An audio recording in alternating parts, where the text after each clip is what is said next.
So, have you ever paused to ponder why bubbles are always spherical? It's a question that might seem simple at first, but when you dig a little deeper, you'll find a fascinating interplay of physics and nature at work. You see, a bubble is essentially a thin film of soapy water filled with air. The spherical shape of a bubble is not a random choice made by nature. It's the result of a delicate balance between forces.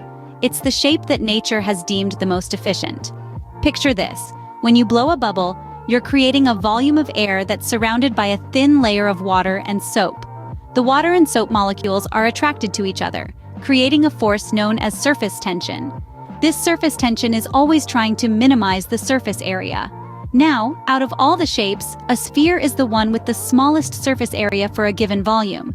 Essentially, the sphere is the shape that satisfies the need to encase a volume of air with the least amount of surface area. That's why bubbles always tend to be spherical. It's the most efficient, least energy-consuming shape.